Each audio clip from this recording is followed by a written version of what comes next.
Now, so what do we know and what do we need to know about Socrates?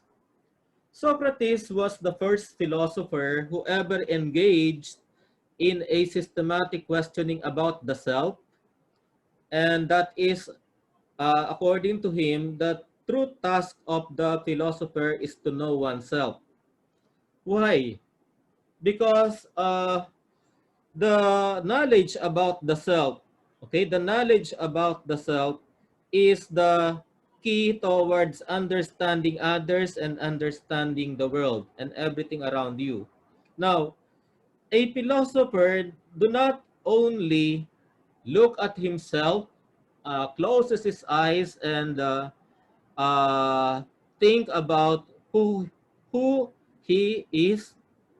Instead, a philosopher has to observe, okay, and understand everything about him and about the world around him and about all the people and the behavior of the people and the things that interest people and the different things that are happening, the different phenomena, okay? The different phenomena.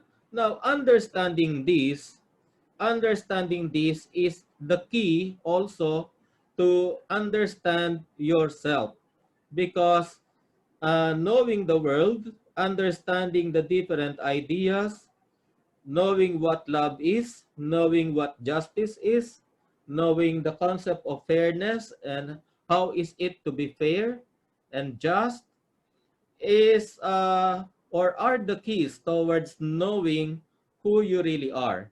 Okay? So a philosopher, according to Socrates, must always be inquisitive. Okay?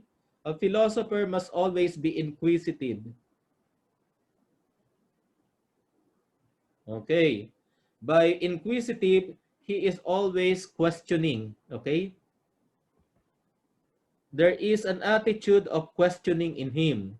And of course, if you are asking questions, then you will eventually find answers. So the first task of philosophy is to know the self, and knowing the self is entails also going outside yourself to inquire upon the nature of everything, including ideas, including ideals, and question them, and eventually find answers. And finding answers will in turn be reflexive to the self, because when you find answers to the things that are around you, to your world, and to your relationship with them, you will find yourself richer and know who you really are, how you fare to the standards of morality, how you fare to the standards of justice, of love, and fairness. All right? So, one idea of a very significant idea, or we know Socrates, actually, we all know Socrates from the uh, notion of, or from this saying, know thyself. And furthermore, he said, a life not reflected upon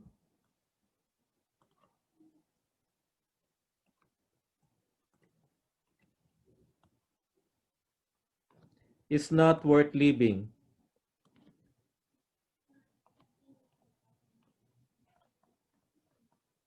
Okay.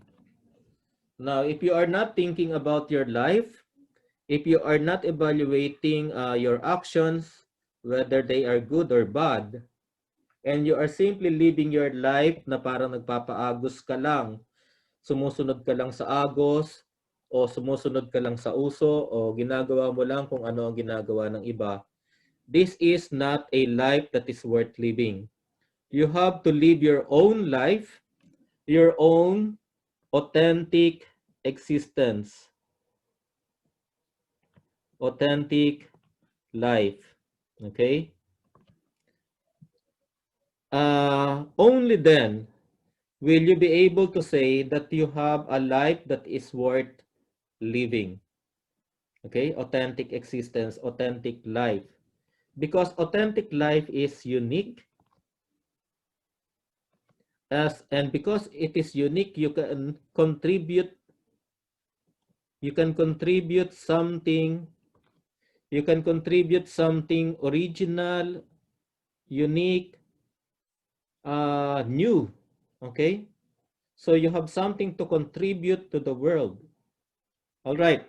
So this is the one of the things that we remember Socrates about. Now, Socrates maintains that a man has a soul and a body. Man is both body and soul. Now, according to Socrates, the soul is perfect while the body is not perfect. The soul is permanent while the body is not permanent. Okay?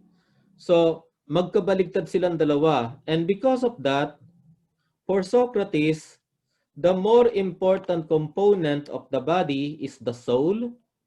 And, I'm sorry, let me repeat that.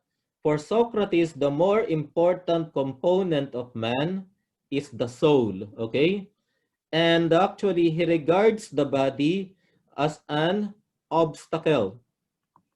Obstacle, something that prevents man from uh, getting into a certain degree of perfection. We shall understand it better when we study the metaphysics of Socrates and Plato. But before we go to that, I would like to also present to you Plato. Okay, so here we have Plato, and Plato has the same idea about man, that man is body and soul. So merong dual nature ang tao. Ito ay ang katawan at ang kaluluwa. And Plato, probably because he was greatly influenced by Socrates, okay, also believed that the body is an obstacle to perfection, that we must get rid of the body, we must get rid of the body, be emancipated from the body. The word emancipated means to be freed from, okay? Emancipated from the body in order for the soul to live its perfection, okay? To be able to enjoy perfection. Now, bakit ganon ang tingin nitong dalawa tungkol sa katawan at kaluluwa? Let me present to you the metaphysics of Plato, which is also probably the metaphysics of Aristotle. Before moving into that, let me tell you about the relationship of the two. Okay, Aristotle, I'm sorry, naghahalo-halo ang mga pangalan sa akin. Socrates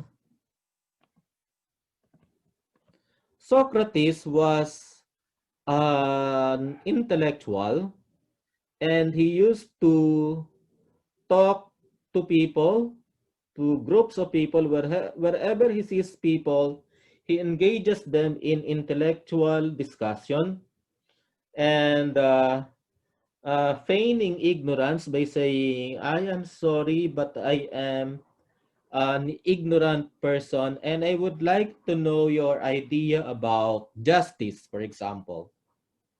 But then, after getting an answer from that person, he would then ask supporting questions or additional questions, clarificatory questions. But then, sir, for example lang, if that is your idea of justice, then what will happen if so and so and so? If this is going to be the consequence, do you think it is just? Halimbawa, that a person who is caught stealing ay putulan ng kamay. Okay. So kapag ka pinutulan siya ng kamay, makatarungan ba para sa pinutulan ng kamay na ang isang bahagi, na natural na bahagi ng katawan niya ay mawala forever? Okay.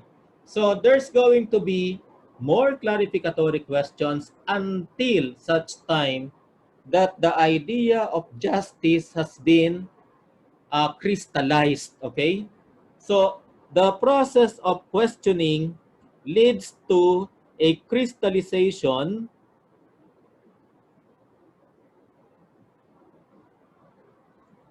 of idea. Okay. Let's say, for example, a rock, okay, and inside that rock is a diamond. So you chip away all the things that are not diamond in that rock until such time that you get to be able to see the diamond, or what is left is only the diamond.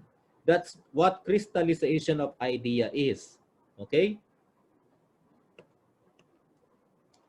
That is what crystallization of idea is all about. This process of questioning became known as the Socratic method. It became known as the Socratic method. It also became known as intellectual midwifery. Mamaya you will know why it is called intellectual midwifery. Midwifery, yan. Pero isipin nyo na lang, no, sa midwifery nagpapanganak yung mga midwife, ano? At habang nanganganak, nahihirapan. Now, in intellectual midwifery, habang tinatanong ng tinatanong, pinupurify yung idea, nahihirapan pareho sila. Okay? Kasi they are really attempting to remove the shock, okay? The garbage out of the idea, and to crystallize, in order to crystallize that idea, in order for that idea to be without any prejudices or biases. Okay? So, in midwifery, masakit nanganganak, habang nanganganak, nahihirapan pati yung kumadrona, nahihirapan din yung nanganganak, but in the end, ipapanganak yung baby, and we can say that this baby na ipinanganak, ito yung crystallized idea. Ayan, maliwanag ba? It is sometimes called Socratic method, sometimes called intellectual midwifery. Okay? Now, in this type of pedagogy, okay, in this pedagogy came Plato, teaching, pedagogy. Pedagogy is a type of teaching, a manner of teaching. Okay, Plato was an ardent student of Socrates. Okay, he was an ardent student of Socrates. He was very studious, very interested in what Socrates was teaching him. Plato was said to be Socrates, I mean. Socrates was said to be plain looking, bordering to ugly, okay, with large pot belly. Para ma-picture nyo lang ang itsura niya, ha. So, medyo hindi kagandahang lalaki si Socrates. Actually, pangit. Okay? In comparison with Plato, he is pictured an Adonis-like, with an Adonis-like figure. Magandang mukha at magandang pangangatawan. Okay? So, that's just another trivia para magkaroon kayo ng mental picture about these two. Now, one thing about their relationship, you know, when Socrates was engaging in street teaching, street teaching ang itawag natin, or teaching in the marketplace, he attracted a lot of young people, and they became his followers. Okay? And the politicians, the leaders of the people of Greece, were alarmed because some of the values that they hold to be true were being refuted by Socrates. And so they conspired against Socrates and charged him with a case that he was poisoning the minds of the youth. And he was found guilty by a vote of 500 people. He lost by 30 counts. Okay? Out of 500, he lost by 30 points. So he was sentenced to be imprisoned and die by drinking a cup of hemlock. It is some kind of a root extract, or a flower extract that is poisonous. It paralyzes the body, and once the entire body is paralyzed, then your heart will no longer be able to pump, and soon you will no longer be able to breathe, and then you die. That is what the hemlock does. Now, it was a tragedy for the disciples or the pupils of Socrates, especially for Plato, who loved him so much.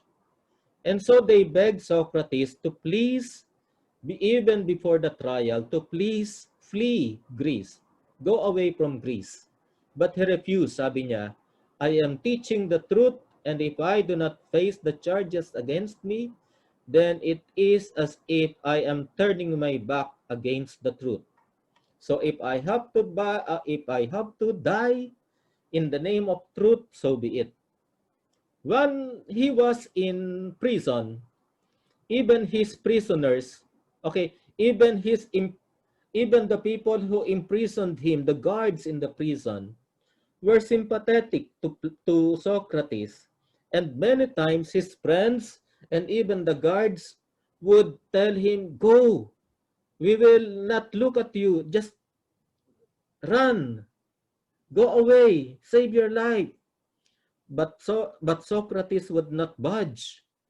He would always say, I live for the truth, I will die for the truth. And so he ended his life by drinking the hemlock. It was an honorable death because the hemlock was not forced to the prisoner. It was given through a goblet, and then the goblet will be taken by the prisoner, and the prisoner will drink from it, the one who will be executed.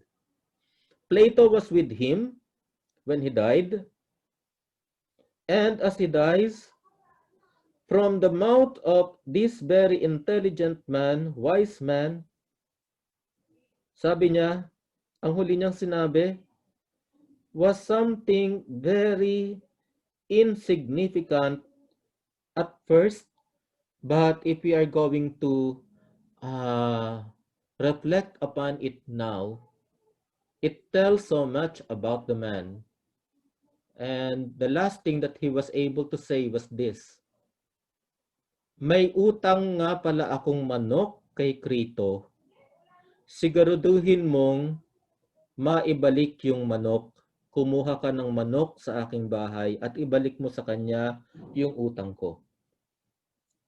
So, if you're going to take a look, a deeper look at this thing, the last words of a dying man and a very famous man, he is actually still teaching. He was actually still teaching that living the truth, living philosophy must always be observed. That philosophy is a way of life, and you must always live up to it, even into the smallest detail. Even to the smallest detail. You must be fair. You must pay what you owe. That's Socrates. Now, as I promised, I am going to teach you the metaphysics of Plato and Socrates because uh, there is no borderline, clear, distinct line between the ideas of Plato and Socrates. Inasmuch as Socrates did not write anything, or if he did, nothing survived.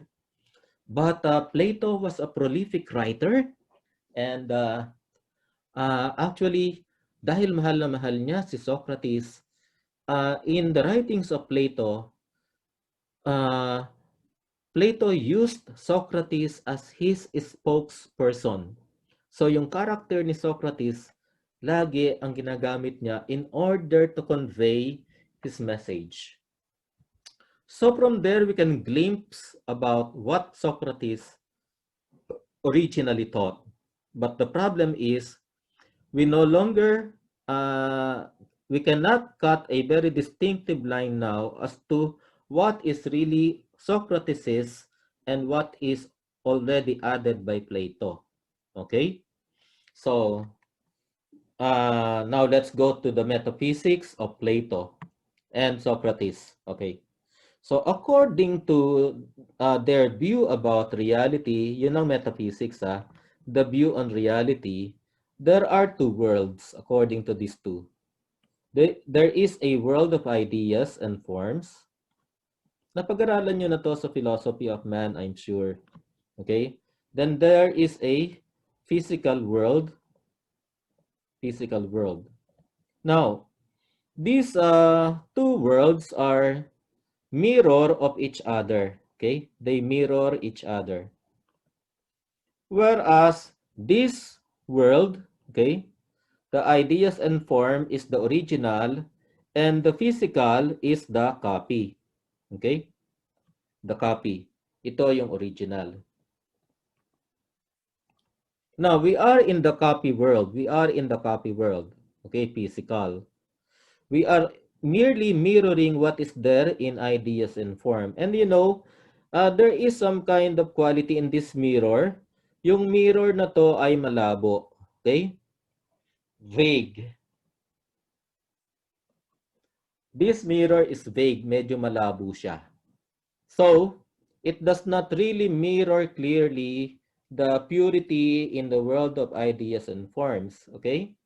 So, what we see here, the trees, the animals, these are poor copy of what is there in the world of ideas and forms.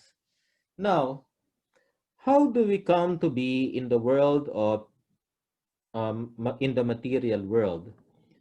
Gumamit si Plato at si Socrates ng some kind of an analogy. Sabi niya, yung the analogy of a charioteer. Okay, the charioteer with 3 horses. Okay, these 3 horses have different temperaments. Okay, one horse is rational. Okay, another horse is spirited, and the last horse is appetitive. Okay, ano to? Okay, the rational horse seeks to know the truth and reach for the highest knowledge. And so, ang takbo nitong 3 horses na to, 3-winged horses, may pakpak na kabayo, 3-winged horses. So, ang takbo nitong si rational horse, paakyat, pataas. Okay? Si spirited horse represents courage and bravery and handa siyang sumugod sa sino mang kalaban. And so, ang takbo niya ay diretso, horizontal. Okay? Si appetitive is attracted to wealth, gold, pleasure, okay, food, etc. And so, lagi siyang tumitingin sa baba kung ano ang pwede niyang mapulot. Ngayon, dahil ang pwersa nitong si spirited padiretso at si appetitive pababa, nahihila yung paakyat na si rational. At pagka yaan ay bumaba into a certain line, bigla siyang mahuhulog at mapatagpuan niya ang sarili niya dito sa physical world, wherein the charioteer with three-winged horse will find himself born as a man. Okay? Yung charioteer, ito yung soul. Okay? Ito yung soul with three components, the rational, the spirited, and the appetitive. So, sabi dito, di ba, man, balikan natin yung sinabi ni Aristotle at ni Plato, man is body and soul, and the more important one is the soul. Now, Plato added that the soul has three components, rational, okay, spirited, okay, and then appetitive. Now, balance, appetitive yan. Balance can be struck in the soul if the rational will be able to tame the desires of the appetitive and the spirited. Okay lang na matapang, pero alam mo dapat kung kailan ka lalaban. You can choose your battle, no? Hindi yung lalaban ka sa 5,000 tao. Okay, at nag-iisa ka lang.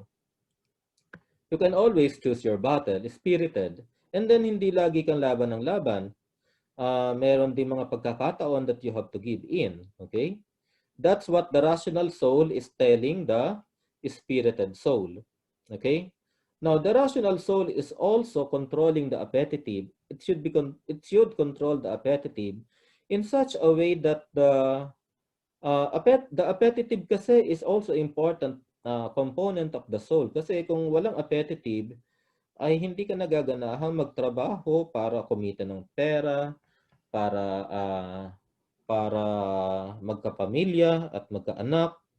Yeah, those are results of the appetite. But the rational soul will tell the appetitive, okay, will tell the appetitive what is enough. Okay. Huwag kang masyadong matakaw, huwag kang masyadong mahilig sa pera, okay? You should also live your life. You understand? Okay? So, in a way, the rational soul is the manager of the two. However, in some people, okay, the rational soul is not allowed to speak. Yung iba, puro spirited, puro tapang. Okay? Laban ng laban. Yung iba, appetitive, puro sarap ng katawan ang gusto, kain ng kain, sex and everything. Puro pasarap. Okay. Now, so those are the three components of the soul, and makikita ninyo later on sa assignment na ibibigay ko sa inyo doon sa reading about the Republic of Plato.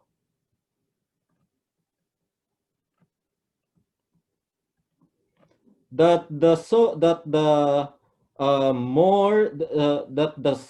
Republic, according to Plato, we should come up with a republic wherein people are categorized according to which one is stronger, the rational, the spirited, and the appetitive. Okay? So sabi niya, in short lang ito ha, ang sabi niya, among the people who has a strong rational soul, dito pipiliin ang mga leaders. Okay? Ito yung mga governors, president, kings. Okay?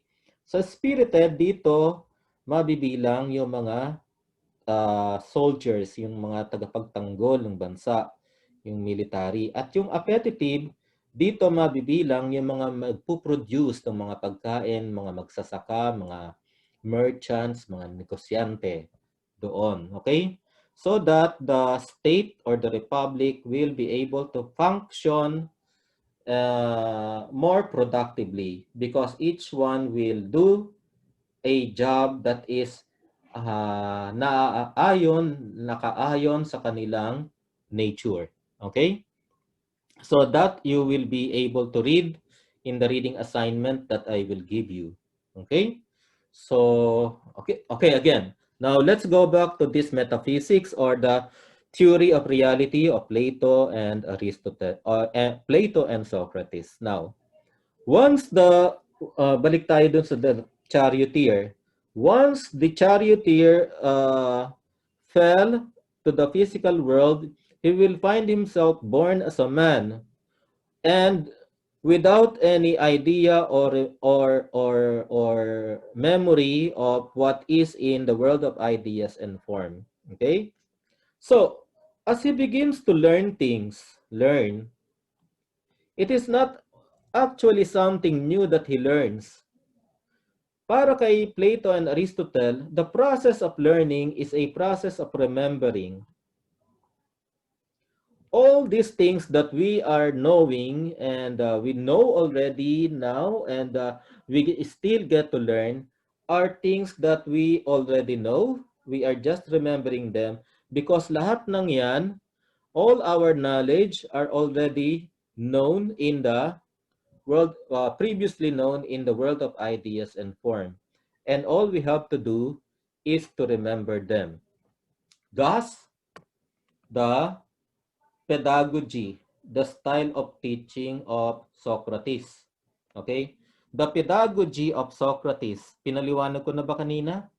Yes, I think so. Yeah. Yung intellectual midwifery is the pedagogy. Okay? Intellectual midwifery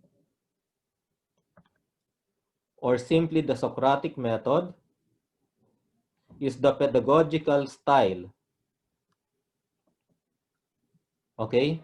Puro questioning, purification of answers.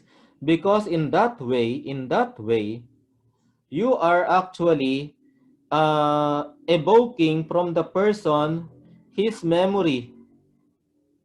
Okay? You are helping the person remember what he already knows. That is memory. So the process of learning is a process of remembering. Okay, remembering, or in Greek known as anamnesis.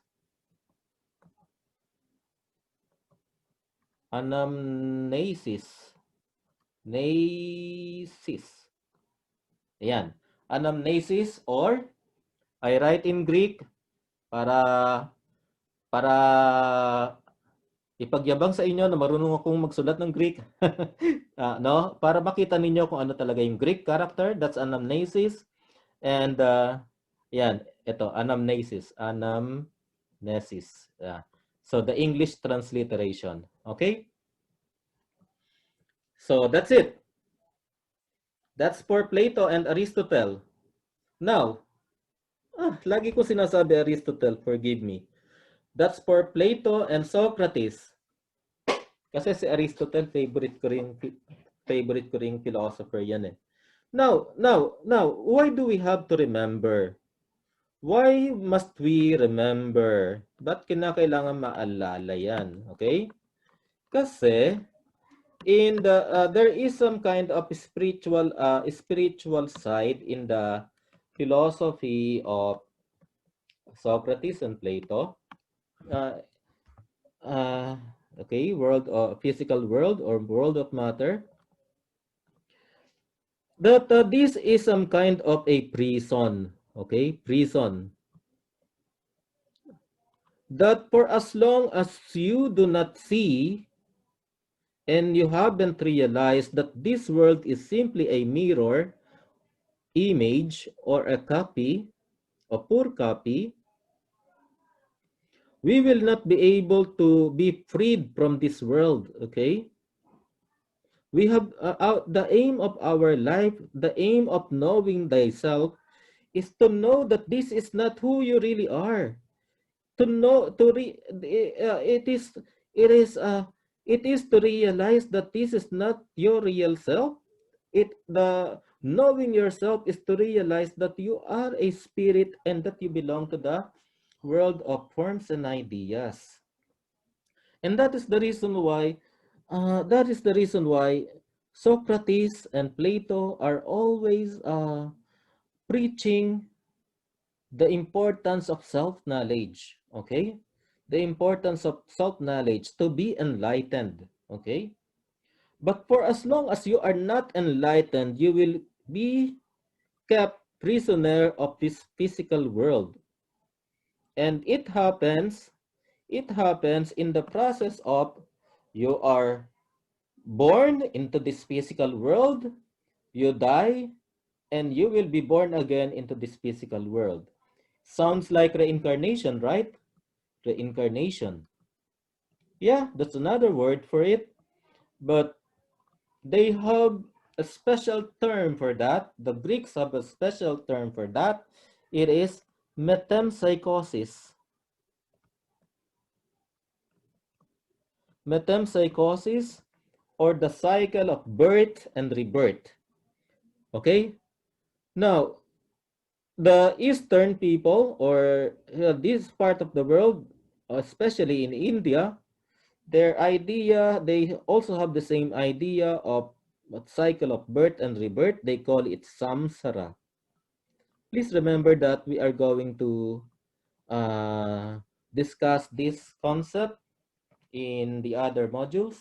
Okay, so both metempsychosis and samsara are similar to our knowledge about, to our idea about reincarnation. Okay, uh, all right. So the only key in order for man to escape this material world is enlightenment, enlightenment, and enlightenment should lead to good behavior. Okay?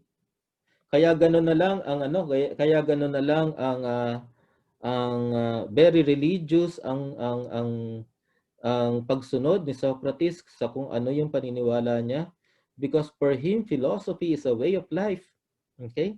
So what he knows to be true and good and beautiful, he must live by it. Okay? Because it's not only enlightenment is not enlightenment unless you practice it. Okay?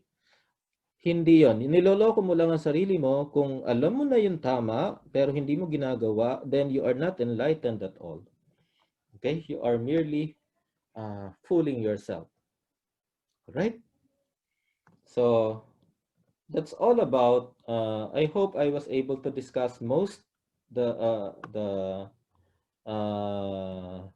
most of the ideas about Plato and Socrates. So for Plato and Socrates, man is body and soul. And for Plato, he added the three components of the soul: the rational soul, the spirited soul, and the appetitive soul.